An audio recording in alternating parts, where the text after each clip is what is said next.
What's going on, everybody? Good afternoon. Hope you guys are doing well. Still waiting for the Seahawks to release their practice report from today.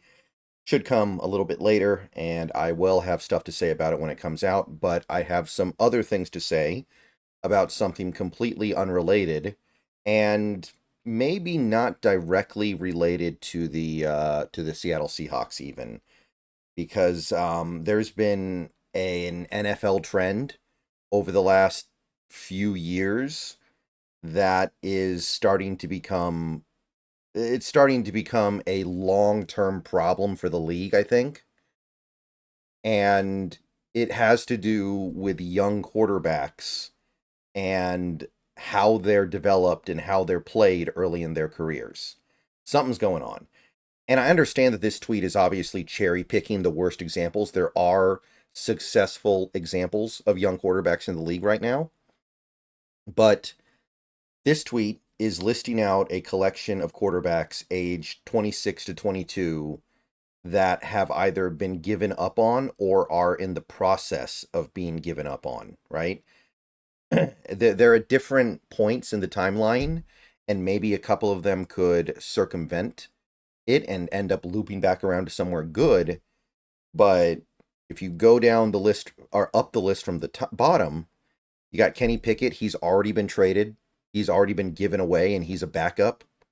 Mac Jones, he's been traded. He's been given away, and now he's a backup. Zach Wilson traded away for minimal draft picks, and he's a backup as well. Fields has done that as well. Fields has been traded for very little. Trey Lance has been traded for, what was it, a fourth round pick? That's actually more than most of these guys go for. And Levis has now apparently been benched by the Titans. And something really interesting happened yesterday that I think really sparked this conversation and sparked this tweet. Anthony Richardson has now been benched by the Colts, and he's 22.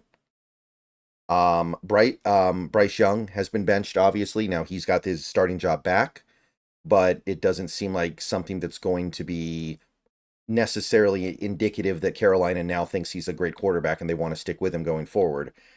Um, Will Levis, like I said, he's kind of sort of been benched now. So we'll see if they go back to him. We'll see what the plan is. But the point is, this is a pretty substantial list of quarterbacks that have gone in the first round or early second round in the last several years. And as the tweet indicates, we're not seeing development. We saw a few guys go well, but only a few recently. Like Brock Purdy obviously worked out great. You've got CJ Stroud, right? And don't get me wrong, guys. Anthony Richardson, Bryce Young, Will Levis, even a guy like a Trey Lance, those guys are going to have opportunities to maybe right the ship. Now, I would say only a couple of them have a chance to do it for the team that originally drafted them, which is what we're talking about here. But it sure seems like the NFL is having a problem with young quarterbacks entering the league because these guys, like, do not let where people are right now on these players make you forget about where they were at the time of the draft. Bryce Young was money in the bank first overall pick. Trey Lance was the most talented quarterback in a really good QB class. Will Levis was supposed to be a top 10 pick, ended up slipping to the top of the second. Shocked everybody. Mac Jones, first round pick. Kenny Pickett, first round pick. Zach Wilson. I loved Zach Wilson coming out of college. I'll even cop to that. I thought Zach Wilson was going to be a good pro. Like, just because people are talking crap about these guys now does not mean they were talking crap about them years ago when they were drafted. And there's a few different reasons why I think this happens. I think teams judge a little too quickly. I think teams don't build out their rosters in the way that they necessarily should. I mean, we could talk about that, but I'm thinking to myself here, I'm looking at something like this, where I'm seeing some talented players get basically given up on at a relatively young age because they're not developing, right? I'm not a big Kenny Pickett guy, although I don't dislike him. I'm not a Mac Jones guy, admittedly. Zach Wilson, I can't pretend to be in his corner anymore, but I'll say that I was at one point. I like Will Levis. I really liked what he did at Kentucky, and I liked what he was doing that rookie year. Don't know what's going on right now. Fields, I don't think he's a quarterback, really. He's very talented as a football player, but I don't think he's a quarterback. Trey Lance, I still am waiting for the Trey Lance party to begin. And I maybe I need to give up on that thought. Maybe I need to just move on from that mentally. But for me personally, it's like Trey Lance has never really gotten a real opportunity. Like, when is he going to get a real opportunity to just play football for a little while?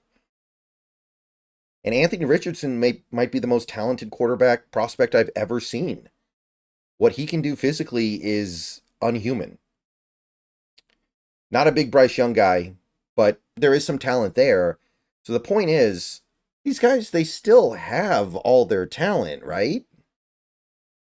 So what if the play going forward is not necessarily to draft a quarterback, but the play is to find a quarterback that a questionable organization gave up on too quickly for reasons that weren't entirely fair to the player, and then you just say, we're going to try to rebuild him into what we thought he would be. And I say this not only because of this. I say this because if you look at the NFL right now, there are two quarterbacks that are exceeding expectations that are kind of in the same boat. You've got Geno Smith and you've got Sam Darnold. Both guys who were high draft picks once upon a time, pretty much completely failed out of their initial opportunity and had to bounce around the league a little bit. For Geno had to bounce around the league for years, right? Now he leads the league in passing yards right now. And I know people are going to try to diminish that stat in various ways, and some of them are even a little bit valid. Like, when you throw the ball that many times, you're going to have a lot of yards. But you've got a cast-off reject leading the league in passing yards right now, and you've got Sam Darnold in Minnesota, and I know Minnesota's now lost 2 in a row, and this shines off the apple a little bit, but look at how good Sam Darnold was playing. Look at the way he's performing. These are two guys who got booted out of New York. Geno got passed around pretty much every year as a backup quarterback. Sam Darnold had to go to San Fran and be a backup after his initial failure. And now they have found legitimate NFL success. Now they have found, at the very least, something that proves they belong in the league. Something that nobody would have expected them to be able to do based on what you saw at the start of their career. So what if the smart quarterback play, because I don't like this QB draft anyway. I think the quarterbacks in this class all kind of suck, except for maybe one or two guys. But even if I didn't feel that way, what if the meta is to not draft the quarterback, but instead go get the quarterback who fails out that you think you can fix? Because honestly, this list within the next year or two could very easily be a list of guys that you could have had for free at some point in the previous few seasons, right? You could have had Kenny Pickett for free. The Eagles basically got him for free, right? Mac Jones, same deal. Zach Wilson, same deal. Justin Fields, same deal. Trey Lance, same deal. The only ones we can't say it for yet are Levis, Young, and Richardson, and they may get to that point in the next calendar year where the team is just like, look, give us something. Just take him. And what would you rather do? Like let's say the Colts decide to get really antsy about this. Let's say the Colts decide to just not have any patience this offseason, and they're not messing around, and they want to blow it up, and their owner's, a crazy person, and he just wants to burn it all down, and he wants to trade Anthony Richardson for some scrap of draft value just so he can recoup some loss and get out of it. Let's say that happens. Would you rather trade a, I don't know what would it be, like a 3rd round pick for Anthony Richardson? Or would you rather spend a 1st round pick on Jalen Milroe, who is basically, in my estimation, a lesser version of Anthony Richardson? Couple of super talented guys that might not be able to play quarterback, but Richardson would be a little bit more expensive, maybe, but not a lot, because the bonus money would be taken care of by the Colts. You're getting a guy with a monster arm, elite speed, legitimate size and power, mobility. You're getting somebody who is doing everything that you would want from a guy you would take in the top 5 in that draft, right? Like when we talked about Bryce Young earlier this year, I poo-pooed it. Big reason why is I just think Bryce Young sucks. I don't know why he was supposed to be such an intriguing prospect in the first place. I don't know why people thought he was so great.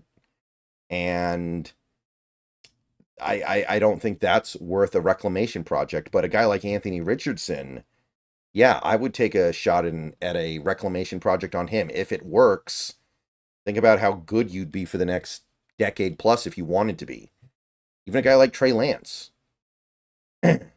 I'd love to give that guy a second chance way more than I would like the idea of spending a top 10 pick on a Carson Beck.